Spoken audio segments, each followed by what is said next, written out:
Perkenalkan, saya Raja Ferdio Marbun dengan NIM F1D1211009 dari Program Studi Teknik Pertambangan Angkatan 2021. Di sini saya akan menyelesaikan tugas dari mata kuliah Kewirausahaan Teknik Pertambangan, yaitu dengan membuat video tentang seseorang yang motivator atau menginspirasi diri kita sendiri. Di sini saya mengambil salah satu tokoh pengusaha, yaitu Khairul Tanjung. Nama Khairul Tanjung sudah tak asing lagi di Indonesia. Ia ialah sosok yang penting berperan di balik perusahaan CT Corp dan membawahi Megacorp, Transcorp, dan CT Global Resorts. Ketiga perusahaan tersebut bergerak dalam layanan finansial, retail, media, hiburan, dan juga sumber daya alam. Kesuksesan yang dimiliki oleh Khairul Tanjung menjadi inspirasi bagi banyak orang.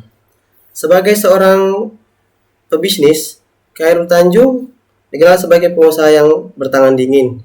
CT Corp yang ia bangun terus bertumbuh dan membuat Khairul Tanjung menjadi seorang konglomerat papan atas di Indonesia. Masa kecil Khairul Tanjung penuh keceriaan dilalui seperti anak-anak pinggiran kota pada umumnya. Ada kalanya pada saat akhir pekan, anak-anak singkong di kawasan Kemayoran ini bersepeda beramai-ramai ke kawasan Ancol dan jajan panganan murah buah lontar. Beruntung, Khairul Tanjung pada saat kecil mendapatkan ajaran agama yang sangat kuat dari sang nenek, yang juga guru agama di SD Negeri Jalan Tekapong, Jakarta. Didikan nenek itu menjadi dasar dan panduan sepanjang hidupnya hingga sekarang. Meski demikian, dasar pendidikan kedisiplinan orang tuanya dengan penghasilan yang sangat terbatas rela mengorbankan apapun agar anak-anaknya bisa mengenyam pendidikan di sekolah swasta. Ayahanda Khairul Tanjung terlalu idealis. Prinsip politiknya bertentangan dengan pemerintah, sehingga semua usaha percetakan, koran, transportasi, dan lain-lain gulung tikar. Mereka sekeluarga harus pindah dan hidup di losmen berisikan 8 orang dalam satu kamar dengan kamar mandi terpisah, dan berakhir di salah satu kampung terkumuh di pojok Jakarta karena sudah tidak ada lagi uang untuk membayar sewa losmen. Di usia yang masih sangat belia, ketika masih duduk di bangku sekolah menengah pertama, anak tersebut sudah mulai mengurus keperluan transportasi teman-temannya akan studi tour. Namun setelah semua diurus, anak yang sudah biasa hidup keras ini tidak bisa ikut piknik karena sama sekali tidak memiliki uang. Kemudian dia tumbuh dewasa, lalu belajar tentang filosofi dan prinsip-prinsip, sekaligus merasakan bagaimana sulitnya mencari sumber penghidupan. Perjalanan selanjutnya bagaikan air mengalir. Si anak ini tumbuh menjadi orang dewasa yang matang, bahkan di usia muda. Pada saat hampir bersamaan, dia mampu meraih 3 prestasi sekaligus, baik di sisi akademis, organisasi kemasyarakatan, maupun usaha bisnisnya.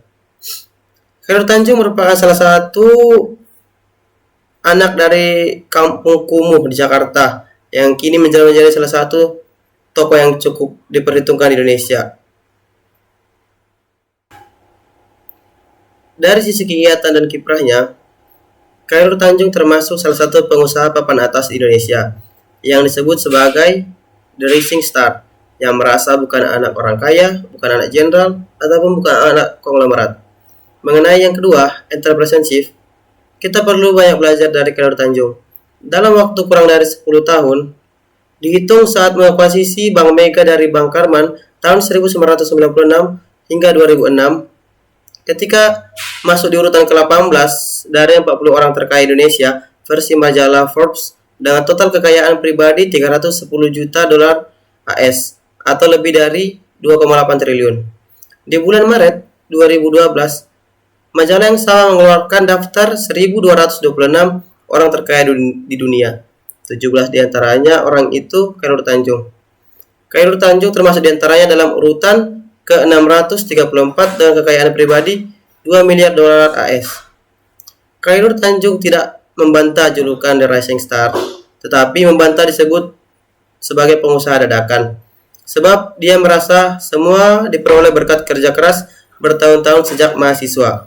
Dimulai dari usaha fotokopi, industri alas kaki, keuangan, lantas menggurita ke berbagai usaha, bahkan mengakuisisi perusahaan asing, Carrefour. Payung perusahaan para grup pun diubah jadi CT Corp, Khairul Tanjung Corpora. Tidak lagi fokus pada bidang keuangan, properti, dan media, tetapi mencakup hampir semua bidang yang disentuhnya. Dari sekian ambisinya, seperti diakui Khairul Tanjung masih kurang. Satu di antaranya, maskapai penerbangan yang namanya sudah ditemukan sebelum terrealisasi. Kita setidak-tidaknya merasa perlu memungut banyak contoh dan bahan pelajaran.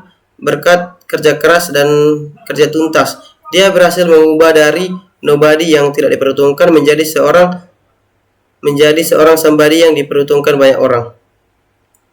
Meskipun tidak ingin memasuki wilayah politik praktis agar bisa fokus dan tetap netral, sebagai Ketua Pengurus Yayasan Indonesia Forum, Khairul Tanjung pada tahun 2007 percaya menyusun visi Indonesia 2030. Ketika rencana perombakan kabinet Susilo Bambang Yudhoyono Budiono kedua digodok, Khairul Tanjung termasuk satu dari mereka yang dipanggil ke Istana Cikeas. Akan tetapi dengan rendah hati ia mengatakan hanya dimintai pendapat soal prediksi ekonomi Indonesia. Ketika banyak pengusaha beramai-ramai masuk ke bidang politik, atau ketika dibujuk-bujuk banyak tokoh partai agar masuk ke ranah politik, Khairul Tanjung bergeming, saya tidak tertarik di bidang politik, katanya. Seperti yang telah kita ketahui, bahwa Khairul Tanjung adalah sosok di balik berdirinya Trans TV. Pada Agustus tahun 1998, stasiun televisi swasta nasional yang didirikan oleh Khairul Tanjung berhasil mendapatkan izin siaran. Lalu pada tahun 2006, perusahaan berhasil mengakuisisi TV7 milik Kompas Gramedia. Lalu sejak saat itu, Trans TV pun berubah menjadi Trans 7. Kemudian Khairul Tanjung memisahkan perusahaan dari sektor media tahun 2013 dengan mendirikan Transmedia. Lalu pada tahun 2018, Transmedia melalui Trans 7, Trans TV, dan Transvision mendapatkan hak siaran Piala Dunia di Indonesia. Tidak berhenti di situ, Khairul Tanjung terus memajukan bisnisnya di media. Salah satunya dengan bekerja dengan agensi terbesar di Korea Selatan, yaitu SM Entertainment. Kemudian pada tanggal 1 Desember 2011, Khairul Tanjung telah meresmikan perubahan para grup menjadi CT Corp atau Khairul Tanjung Corporate. CT Corp terdiri dari 3 perusahaan subholding, yaitu Megacorp, Transcorp, dan CT Global Resorts, yang meliputi layanan finansial, retail, media, hiburan, gaya hidup, dan sumber daya alam. Selain dikenal sebagai pebisnis sukses, Khairul Tanjung juga sempat menjabat sebagai Menko Perekonomian pada 16 Mei 2014 ketika Susilo Bambang Yudhoyono atau SBY masih menjabat sebagai Presiden Indonesia. Pada masa itu, SBY menunjuk Khairul Tanjung sebagai Ketua Komite Ekonomi Nasional atau KEN sebagai Menko Perekonomian. Khairul sejak saat itu menggantikan Hatta Rajasa yang resmi mengundurkan diri. Selain sempat menjabat sebagai Menko Perekonomian, Khairul Tanjung juga dikukuhkan sebagai guru besar pada bidang ilmu kewirausahaan Universitas Airlangga atau UNAIR, Surabaya pada 18 April tahun 2015. Pengukuhan tersebut dilaksanakan di ruang Garuda Mukti, Gedung Rektorat, Kampus C UNAIR. Dari pengukuhan tersebut, Khairul Tanjung pun menjadi guru besar ke-438 UNAIR. Khairul Tanjung lahir pada tanggal 18 Juni tahun 1962 di Gang Sepur, Kemayoran, Jakarta. Khairul Tanjung adalah putra dari pasangan Abdul Ghaffar Tanjung dan Halimah. Khairul Tanjung adalah 6 bersaudara.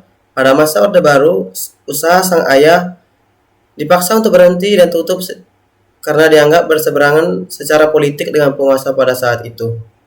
Ia memiliki julukan Syarak Singkong. Julukan tersebut sangat melekat pada diri Khairul Tanjung. Bukan karena makanan favoritnya adalah singkong, tetapi karena julukan tersebut dikenal untuk mendeskripsikan orang pinggiran yang ada pada masa tersebut. Khairul Tanjung sempat mengenyam pendidikan di SD Vanlit, Jakarta, kemudian lulus pada tahun 1975. Khairul Tanjung pun kembali melanjutkan sekolahnya di SMP Vanlit, Jakarta, kemudian lulus pada tahun 1978. dan ia melanjutkan pendidikan di SMA Negeri 1 Budi Utomo, Jakarta. Kemudian lulus pada tahun 1981.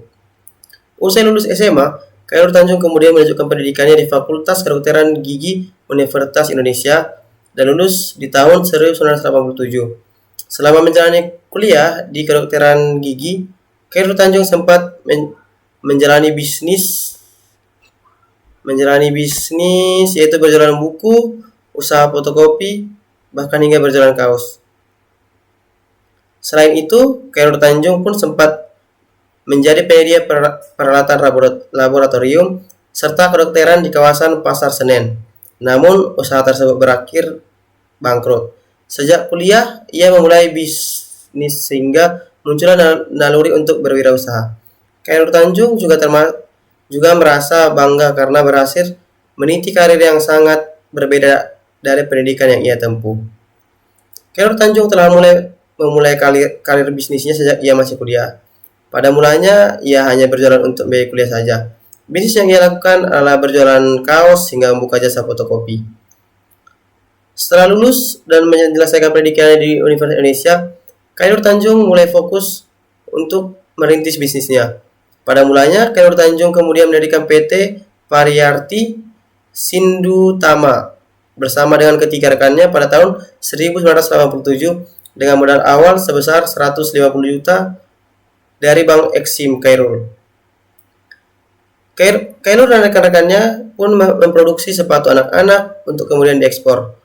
Khairul Tanjung berhasil melakukan pesanan sebanyak 160 pasang sepatu dari Italia. Namun karena adanya perbedaan visi mengenai ekspedisi usaha, Khairul Tanjung kemudian memilih untuk berpisah dari rekan-rekannya dan kemudian mendirikan usaha sendiri.